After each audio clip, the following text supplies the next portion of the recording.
Hi, congratulations on your new RV. We're really excited for you. Please make sure before you're signing that you bring the following items with you. If you're a cash buyer, please make sure that you bring a cashier's check, no personal checks at time of signing, or you may bring actual cash. If you're a finance customer, please make sure that you bring proof of insurance listing your specific lien holder. If you need that information, please call us ahead of time. Also, make sure that you bring all valid driver's license of all persons that will be listed on the title. If you have a trade that you're trading in with us, please make sure that you bring your 10-day payoff as well as your title and all persons who will be listed on the title of that trade. Arrive 30 minutes early before your appointment time so we can properly inspect your unit, and also make sure that you have the fridge on and running prior to arrival. If you have any questions, please feel free to give us a call at 810-686-0710. Thanks so much. Have a great day. Hello, it's Mike with TradeWinds RV Center, here to congratulate you on your Wildwood 281 QB travel trailer. I'm here to walk you around it, show you how to use a few things to get the best out of your camping experience. Let's start by talking about arriving at the campsite. A couple things to take into consideration when parking. On your campsite, huge awning. Main thing you need to leave room for is for that to come in and out. On or off campsite, not just your slide, which leave room for, but also I want you to think about where your power and water connections are going to be. Your power and water are going to be all the way at the rear of your off campsite or your driver's side of your tow vehicle. So park accordingly so you can utilize the facilities at the campsite. Once we arrive and unhook our hitch, first thing we're going to do is level our unit. Power tongue jack here comes with a, the night docking light should you arrive at night. Simply raise or lower the unit to your level. Several ways to find out. You can buy a little stick-on level and measure the middle of your unit when your slide's closed and put that on there. Once that's level, next thing we do is stabilize it. Your unit's equipped with power stabilizing jacks. Short trip down, so I'm just going to mention before I run them down to invest in some stabilizing jack pads. So you can protect the feet of your stabilizing jacks from dirt, debris, hot blacktop in the summer. Keep them from sinking into the ground. Better distribute the weight. Put them down and then run these down. Now we're only going to want to run these down until they're taut. Remember, we've already got our unit level. Sometimes they don't come down at the same time, sometimes one at a time. All we want to do is stabilize it. Once it feels like it's going to start lifting the unit, go ahead and stop. Show you real quickly your rear ones. See those working real quick. I'll run them back up. So once we got our unit level and stable, we can hook up our power and water. Your cord, 30 amp cord stores inside your unit. So you just pull it out from in there. When you're done, push it all right back in and then close this down. At the end of that 30, should you need to plug in to a 110 at home, in your convenience pack will be a 30 to 15 amp adapter. Once you got our power hooked up, we're going to go ahead and hook up our water. Everything's close together here. At campsites, we're going to hook up at city water connection. First and foremost, your water pressure regulator. This water pressure regulator is going to reduce the water pressure to 40 to 50 psi, protecting the lines in your unit. Always use this when putting water in your unit. Hook that up, hook up your hose, but don't turn your hose on yet. Let's go over to your hot water heater and make sure our drain plug's in. Throw plumber's tape around that. Tape preferably, not putty. Putty will gum up on you. That's 1 1/8 inches. Get that in there nice and snug, then you can go ahead and turn that hose on. Now if you need to, after that hose has been on for a little bit, if you need to open your slide, go ahead and do so. But what I need you to do is get inside and open up your water lines. Get all the air out of the lines, get a nice steady flow of water going through them. Once the water's flowing through them good, you can shut them off. Then you know that your hot water heater's full and you can turn that on from indoors. If your hot water heater doesn't seem to be working, check these resets up here, see if they're bubbled up. If so, press them back in. And you also have a pressure release valve up top. Now let's say we're going to go camping and we're not going to use city water. We're not going to a campsite. We're going to go boondocking or dry camping. In that case, we're going to fill up our potable water. No need for a water pressure regulator here. Two ways to tell when this is full. There is an overflow valve right here. Looks like the customer has closed it off. So on the inside where you check the levels of your tanks, check your black and gray tanks, there's also a freshwater button. Watch this while you're filling it up. Hold that freshwater button down. Once this is full, put your cap back on. Remove that hose, put your cap back on, and then whenever you want to utilize this water, you'll turn on your water pump. Don't turn on your water pump when using city water. That's already pressurized. Alright, we got power and water. We're all set up to camp. We go ahead and walk you around the outside of the unit, and then we'll go inside. Starting here in the back corner where a lot of things are.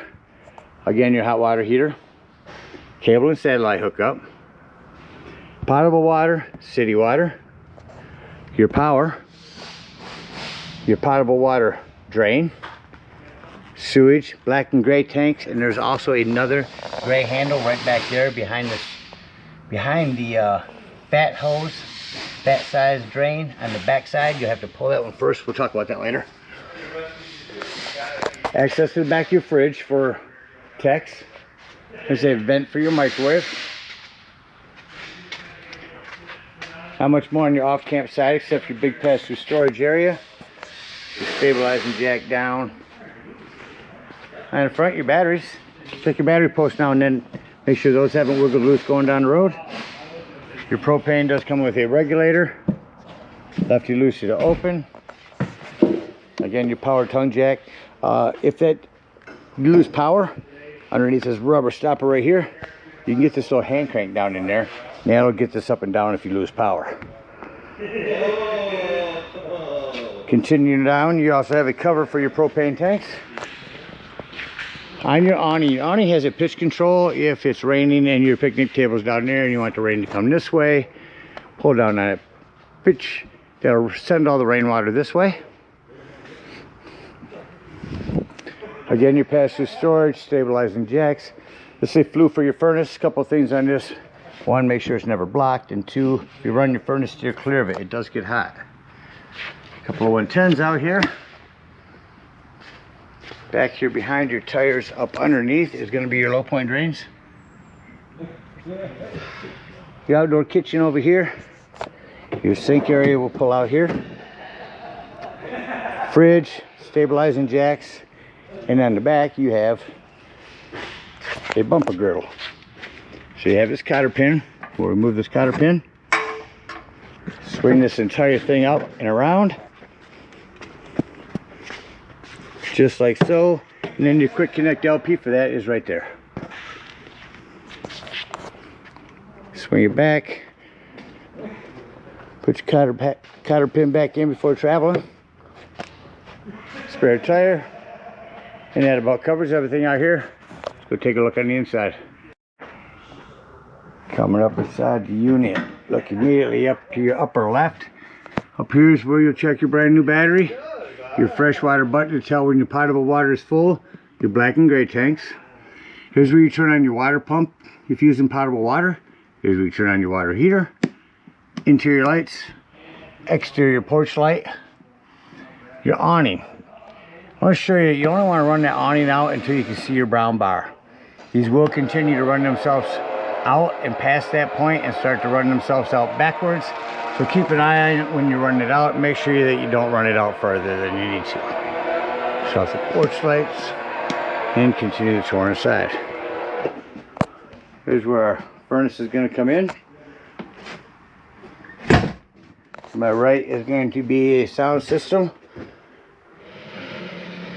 Not much we'll pick up in this metal building, but indoor and exterior speakers out and in. Equalizer, looks to have a DVD player in it. AM, FM, disc, auxiliary, headphone. If you do set a TV up in here, which is all prepped for, when you arrive at the campsites and you get ready to run a channel scan for your local channels, go ahead and make sure that red button's on. That's a digital channel enhancer and it'll allow you to pick up more channels. Over here to your sofa, this will jackknife down. Simply lift up on the front, lay the back down. Comes with sleeping quarters. Lift up on the front, grab the back and pull it towards you, and you're back to a sofa. Come into our kitchen. Oh, beforehand, a smoke alarm right above my head. In the kitchen, self-explanatory microwave. You have lighting down here for your sinks, a light and fan above your cooktop. Gas is off, but you just hit that to light high, hit your spark, and that'll light up. 3 burners there. Coming back around to my right, up top is going to be your thermostat. Let's go ahead and turn the air on in here. You hear that cranking up?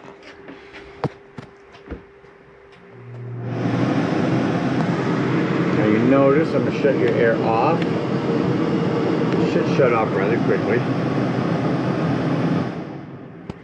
Now we're turning your furnace on. You'll notice after your furnace kicks on, it's going to take a few minutes. There it goes. When I shut it off, it takes a couple of minutes for the fan on the furnace to cycle through before it actually shuts off. Down below here is your carbon monoxide and propane detector. Continuing into the dinette, this tabletop will lift up. Table legs will remove. Put this tabletop on this wooden lip right here. Set your back cushions on top for another sleeping quarters. More lighting here. Indoor speakers. Let's head back down our hallway to our bathroom. There's a couple things to mention in here. Your 110 with GFCI reset is in here. You have a hand crank open power exhaust vent. And some plumbing to maintain. It's all PEX nowadays. Just keep an eye on it. Make sure it hasn't wiggled loose going down the road.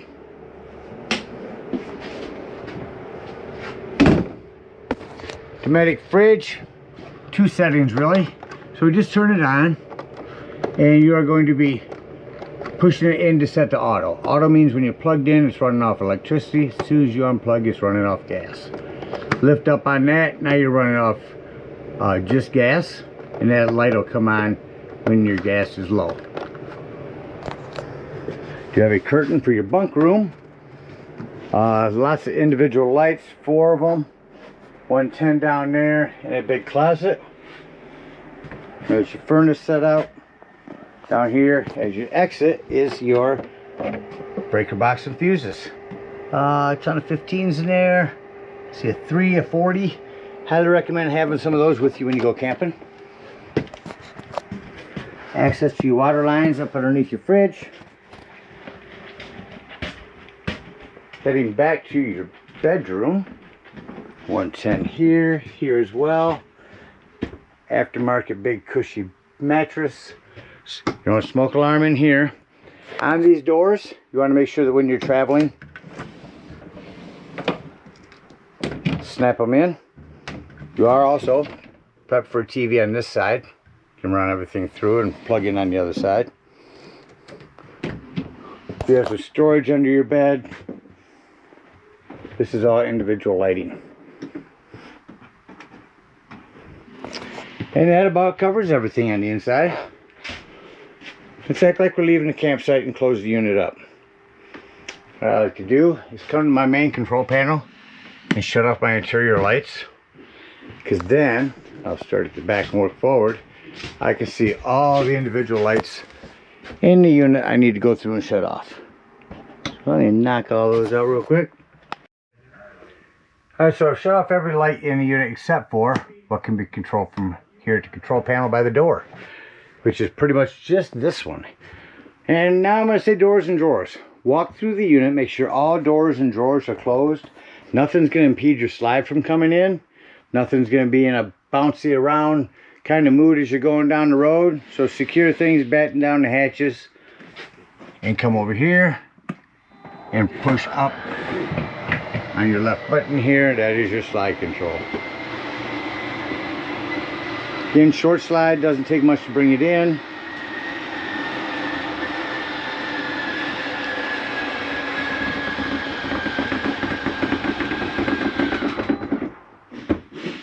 this in, shut off our light, and exit the unit.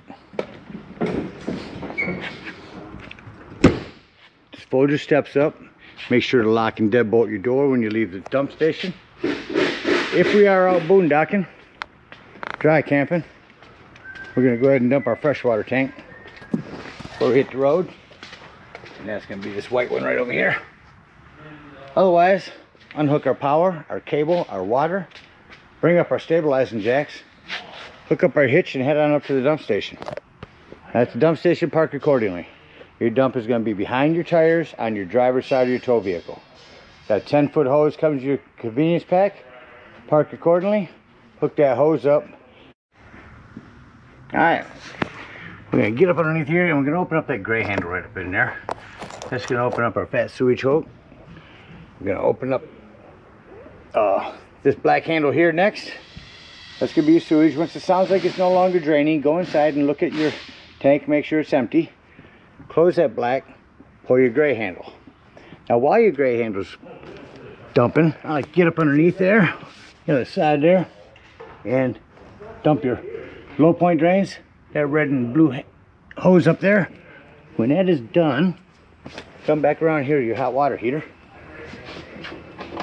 I'll lift up on the pressure release valve. Be careful, that's going to be hot water coming out of there. Once that's done, push that back down so your door will close, and then pull your drain plug. That's when you're done. You don't want to use hot water heater anymore, or if you're going to be not camping right away and you don't want stagnant water in there.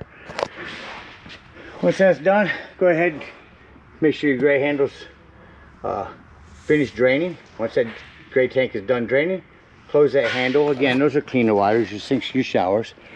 They'll clean your sewage hose out for you. Then you can conveniently and sanitarily store your sewage hose right in your bumper. Again, thank you guys so much for your purchase. Hope you enjoy this Wildwood for many years to come. Happy camping.